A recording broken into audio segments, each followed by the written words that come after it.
metabolizar. Si ya tenemos algún tipo de alteración, ya sea funcional, estructural, pues se va a ir acumulando. ¿Y dónde se deposita la bilirrubina? Principalmente en tejido graso, ¿ya? Ahora, ya el bebé se empieza a teñir su polvito cuando la bilirrubina aumenta en valores de mayores a 5, entre 5 a 7 miligramos por decilitro, por si acaso. ¿Sí? ¿Por qué es muy importante determinar la ictericia como tal? Porque va a hacer que tengamos que se incrementen la frecuencia de los controles a nivel de la consulta de neonatología, por ende de pediatría. Va a haber en algunas situaciones la necesidad de usar exsanguinotransfusiones, por ejemplo. Sabemos que va a afectar al 60% de los recién nacidos y al 60% de los recién nacidos a término y al 90% de los recién nacidos a pretérmino, ¿verdad? Y también puede estar en los recién nacidos a término. Hay que tomar en cuenta que la bilirrubina es una sustancia que llega a ser tóxica, ¿verdad? Si no la sabemos controlar, va a causar encefalopatía hiperbilirubinémica, que como consecuencia final va a llegar al tope, a la complicación mayor, que es la encefalopatía crónica hiperbilirubinémica o conocida como ictericia, ¿verdad? El hecho de que tengamos una encefalopatía hiperbilirubinémica de tipo aguda puede hacer que cause hipotonía, letargia, que la succión sea débil, que tenga una hipotonía, por ende todas las complicaciones que van a abarcar estos síntomas. Y el kernicterus como tal va a causar hipoacusia, acetosis, alteraciones a nivel de la mirada. Entonces son daños que pueden ser prevenibles, que pueden ser corregibles en cualquiera de las etapas y que si no los sabemos tratar van a causar un daño permanente de ese bebecito, ¿ya?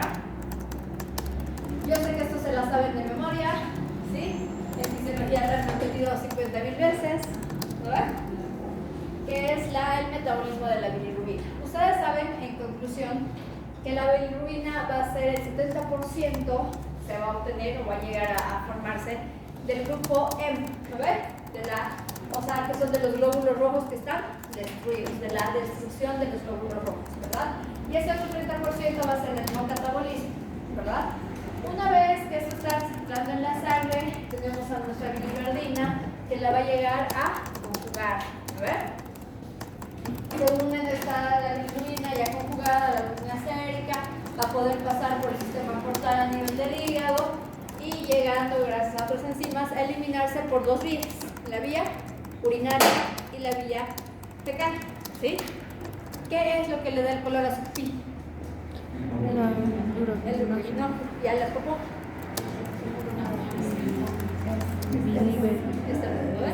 En conclusión, son productos de degradación de la bilirrubina. Entonces, por lógica, si tengo mayor destrucción de glóbulos rojos por cualquier causa, ¿qué voy a tener?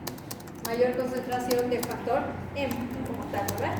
Entonces, ya sabemos que el hígado de mi bebé está tipo inmaduro. Las enzimas todavía no son capaces de conjugar. Y si yo aumento los factores de riesgo, vamos a ir a aumentar la acumulación de la bilirrubina, ya que no se va a poder excretar por las vías naturales. Algo bien importante. ¿En cuánto tiempo es la vida media de un glóbulo rojo en ustedes y en mí? 120 días.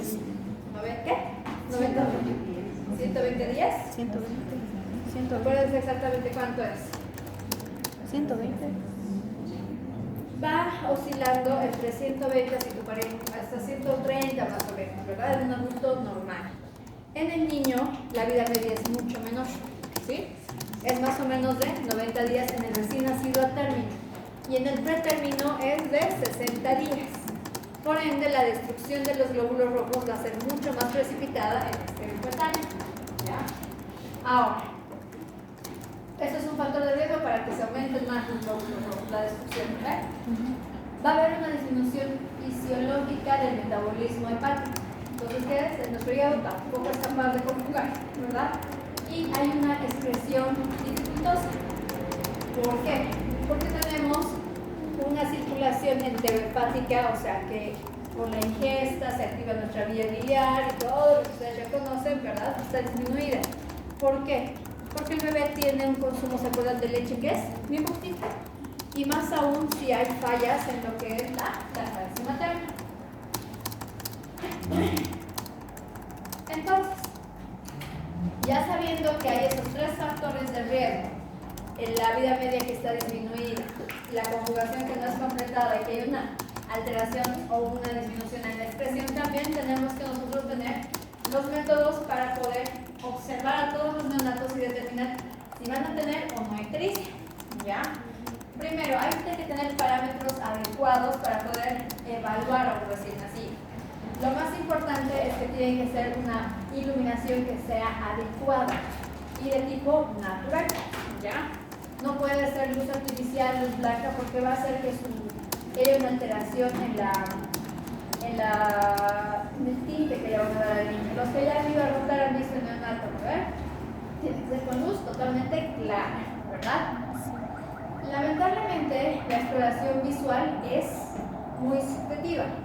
¿Por qué? Porque no va a ser lo mismo para mí que para ustedes, ¿se dan cuenta? Porque mucho depende de la experiencia clínica. Entonces, cuando nosotros tenemos a un niño que está con tinte ictérico, deberíamos hacer ya en la sala de puerperio, hacer mediciones o ver evaluaciones cada 12 a 24 horas como mínimo, ¿verdad? Y hay que evaluar la bilirrubina según el grado y la edad que tenga el paciente. Además, ver si ese paciente va a tener algún factor de riesgo. Antes, hace muchos años, se usaba el ictómetro de Gosset, que era una tablita donde más o menos teníamos los tintes para ver el grado de bilirrubina, ¿sí? De ictericia, perdón. Se ha dejado de usar porque es subjetivo, totalmente subjetivo. ¿Qué tal es un paciente de raza asiática? No va a ser un bebé rosadito como está en el primer punto, ¿verdad? O si es uno de nuestros pacientitos del campo, ¿verdad? Una persona que es mestiza, no va a ser tampoco. Entonces, otra técnica que se empezó a usar, que tiene validez, pero no es 100% certera, es la escala de Kramer. La escala de Kramer es una escala objetiva que nosotros vemos, pero que también tiene componente subjetivo, ¿ya? ¿En qué sentido? Te va a tener valores de bilirrubina de acuerdo al grado o epitome. Se divide el cuerpo del bebé en 5 partes. La primera parte va a tomar lo que son hasta la cintura escapular, ¿verdad? Hasta lo que sería la unión de sus clavículas, que eso sería un Kramer 1. El Kramer 2 abarca hasta el ombligo del bebé. El Kramer 3 hasta las rodillas del bebé. El Kramer 4 hasta los tobillos. Y Kramer 5 es cuando se tiñen las plantas y las palmas. Ahorita vamos a ir viendo uno por uno para ver más o menos el valor de bilirrubina que tenemos. Hasta ahí está bien, ¿eh? Ya. Entonces, cuando mi ictericia toma solo la carita, asumimos que el valor que más o menos en promedio tiene es de 5 miligramos por decilitro de bilirrubina total, ¿ya? Más o menos 1.8. Cuando la parte cuando ya me toma lo que es hasta lo que es el ombligo, la bilirrubina está oscilando entre 8 a 9 gramos por decilitro, ¿sí? Más o menos 1.7. Cuando me toma lo que es la parte ya, el Kramer 3, está la bilirrubina oscilando entre 11 a 12 miligramos por decilitro, ¿ya?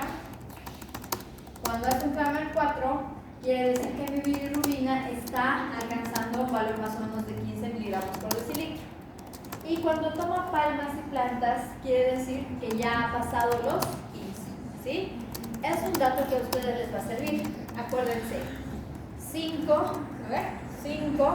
hasta su pancita 8, hasta sus rodillas 11, hasta sus tobillos 15 y palmas y plantas se supone que la bilirrubina está mayor a 15.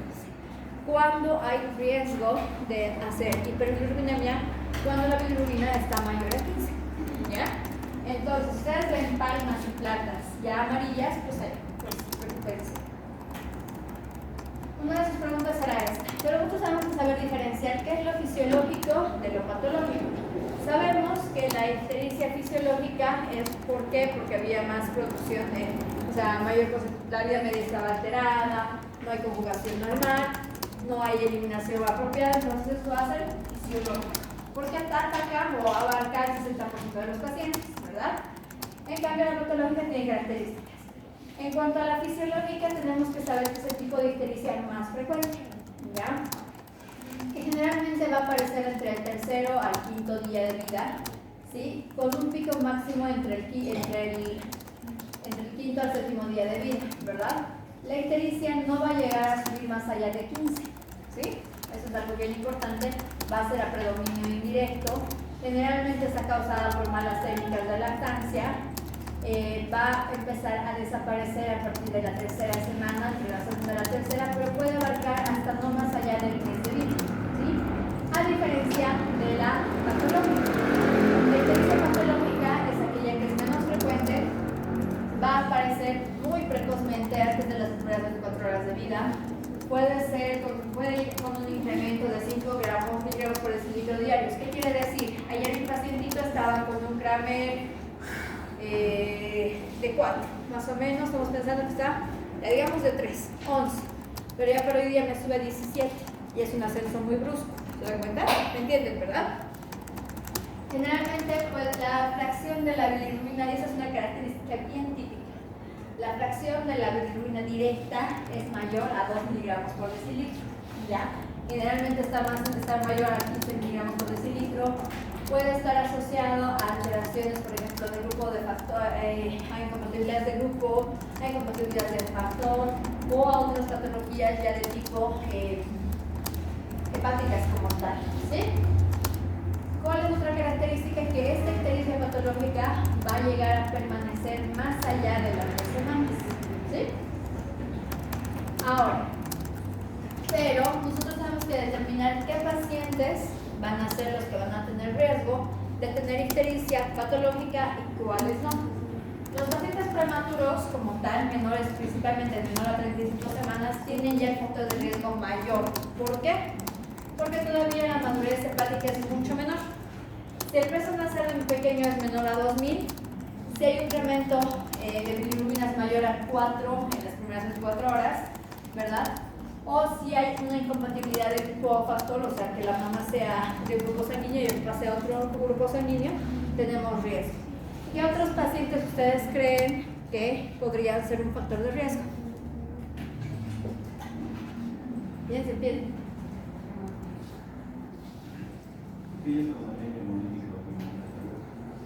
Ya, sí, de hecho sí. ¿Qué otro?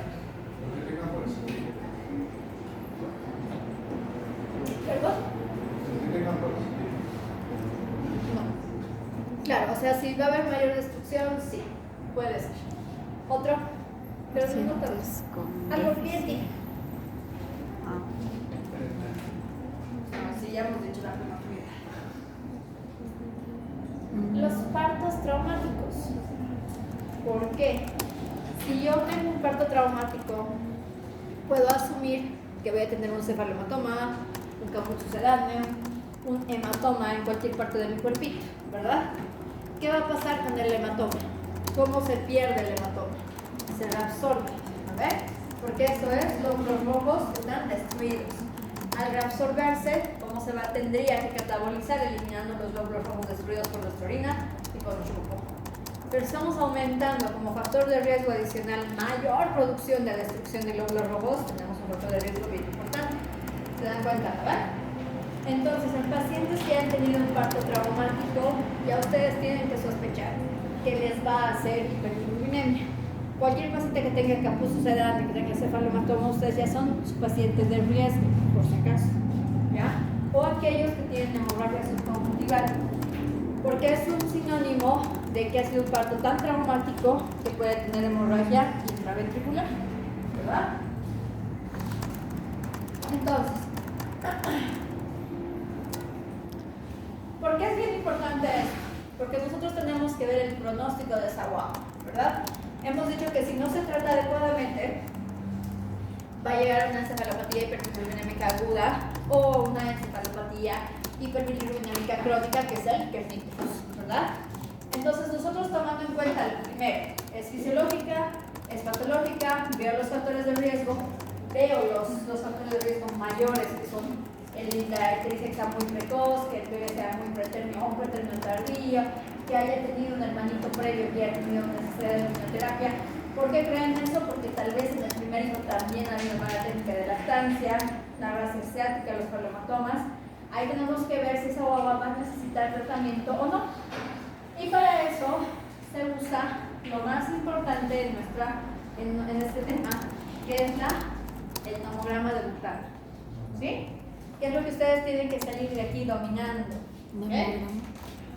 Este nomograma nos va a decir qué pacientes van a necesitar tratamiento, porque si no le doy tratamiento tiene un pronóstico malo. ¿Sí?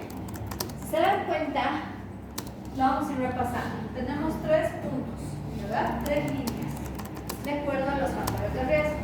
La línea que está punteada, la de arriba, todo lo que esté sobre las líneas es lo que entra a la hormonoterapia. ¿Okay? La línea que está punteada es aquel bebé que ha nacido a término, que no tenía ningún factor de riesgo, que era un embarazo controlado, que no había infecciones ni nada. ¿Ya? La línea que está al medio son aquellos pacientes que tienen un riesgo intermedio, que si bien son a término, por ejemplo, han nacido con un garrapato, han tenido un parto traumático, había sepsis, había flux, había infección urinaria en la mamá. Y aquella línea que está continua son los pacientes que son menores a 38 semanas y que adicionalmente tienen algún factor de riesgo.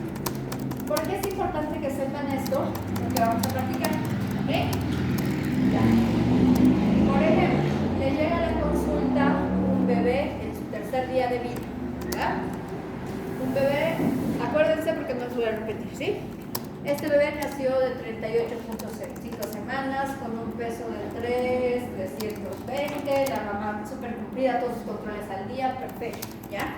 Le llega a la consulta con una bilirrubina de 17. ¿Entra a tratamiento o no entra a tratamiento? Conmigo el primero. Hemos dicho al tercer día son 72 horas, ¿verdad? ¿Tenía factores de riesgo? No. A término, entonces estoy en mi línea. Y hemos dicho que tiene una bilirrubina de 17. Aquí está 15, 16, 17. ¿Entra? No entra. Pero al tercer día, un bebecito que nació de 36.5 semanas, ¿verdad? Y tuvo que recibir ventilación, no saben su hablar ustedes nada, pero tuvo que recibir ventilación a presión positiva por 2 ciclos.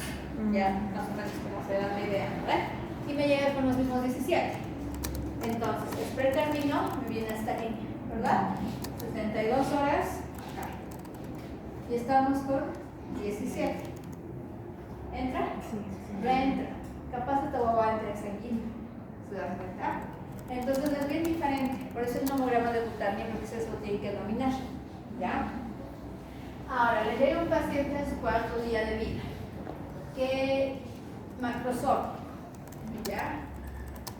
Extraído por parto vaginal, por forceps, ¿sí? Y tiene un cefalonatoma. Y le llega con una bilirrubina de 20. ¿Entra o no entra? ¿Sí? ¿Dónde está? ¿En qué línea? ¿En cuál está? ¿La de arriba? ¿La de medio o la de abajo?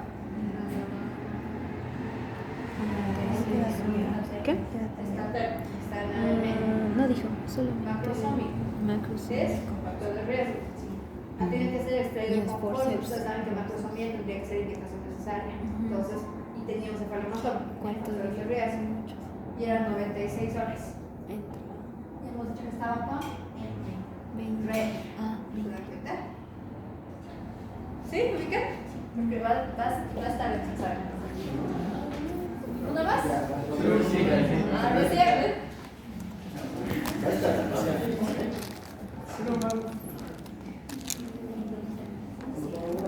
Porque es lo que necesito que ustedes dominen. ¿Ya? Tienen que saber lo que es inteligencia fisiológica y tal. La verdad, lo que tienen que saber es esto para referir uno. Paciente de 35 semanas que nació por cesárea por preeclampsia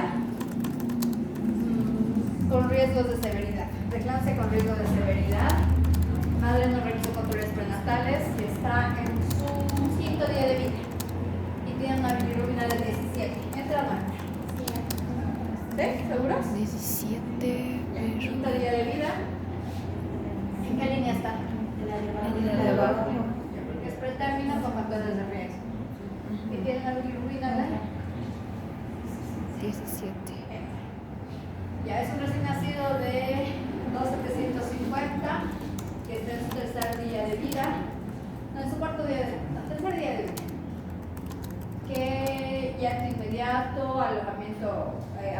precoz, lactancia materna y está con una bilirrubina de 17. ¿Entra o no? Este es su tercer día, ¿no? Tercer día de vida con 18 bilirrubina. ¿Entra o no? No entra. ¿En qué línea está? 270. ¿Cuál? 372. Hemos dicho tercer día. 72 horas. Y con 18. Casi. Está en el límite, ¿no ve? Dependiendo su servicio, dependiendo cómo trabajan, pueden darle chance de darle mucha leche y tomar al día siguiente, o mantenerlo así por si acaso, si es que tienen unidades, ¿verdad? Pero les va a tocar esos pacientes a ustedes. Entonces, a ese paciente, ¿qué voy a hacer? Tengo que tratar de eliminar, ¿verdad? ¿Cómo elimino? Si hemos dicho que tenemos una disminución en mi circulación enterocólica, tengo que forzarla. ¿Cómo lo hago con leche? ¿Verdad? Ahora, vamos a ver. ¿Se entiende? ¿Sí? ¿Señorita? Para tener este dato, tiene que ser una muestra de sangre venosa, por si acaso. No me sirve la sangre capilar. ¿Por qué creen? Porque la sangre venosa lleva los desechos y pues ahí vamos a probar. No. ¿Cómo funciona el sistema capilar? ¿Se acuerdan que venía vénula, arteriola? Es eso, capilar. A ver. ¿Y qué hay entre estos tejidos celular subcutáneo? Grasita. A ver. ¿Sí? Cuando es por capilaridad, ustedes agarran y no sacan una toma real del vaso. No es una toma intravascular, sino es una toma de la unión del ovillo. Entonces es una toma que va a ser más alta. ¿Sí? Por eso siempre dice de intravascular. Entonces, ustedes tienen la sospecha, agarran y dicen, tengo que hacer mi mamograma. Pediremos laboratorios. ¿Qué laboratorios sí o sí tienen que pedir? Bilirrubinas, glicemia y grupo y factor. Pero considerando si mi paciente es prematuro, tiene datos de sepsis, tiene datos de alguna alteración, podemos hacer, por ejemplo, un hemograma. Si estamos sospechando que es una incompatibilidad del grupo, haremos POMS, haremos reticulocitos, haremos el RH materno, por ejemplo, ¿verdad? Pero lo básico, ustedes a todos los pacientes amarillos, mínimamente, sin factores de riesgo, bilirrubinas, glicemia y grupo y factor. ¿Ya? Pero también hay otras determinaciones que se pueden hacer. Una es la determinación transcutánea o el bilicheck, ¿sí? Que es la medición de la bilirrubina de manera automatizada. Es una valoración que sí la hacemos como talizar, no es el valor real. Si aquí está alterado, tenemos la obligación de pedir una toma sérica. ¿Verdad? Te va a llegar a captar la bilirrubina como tal. Solo nos sirve en pacientes que sean mayores de 35 semanas, ¿verdad? Tiene que ser tomada adecuadamente lo que es el esternón y la frente, no en otra parte del cuerpo, ¿sí? Y solo nos sirve en pacientes que no han sido sometidos a luminoterapia.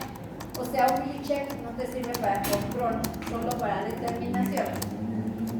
Ahora, tiene la determinación, tiene el valor como tal, hace su mamograma de Butani y le decimos que tengo que hacer para eliminar esa bilirrubina, ¿verdad? ¿Cuál es el método ideal? La luminoterapia. Y para entrar nosotros a lo que es la fototerapia o luminoterapia tenemos criterios, ¿sí? Si el niño es mayor a 35 semanas, hay que ver la longitud de onda, si va a ser una intensiva, va a ser convencional, hay que ver cómo están los factores de riesgo, si ha habido asfixia, si ha habido letargia, si hay deshidratación, tenemos que corregirlos antes de entrar. La manera más fácil de indicar o no indicar luminoterapia es el tomograma de Butani.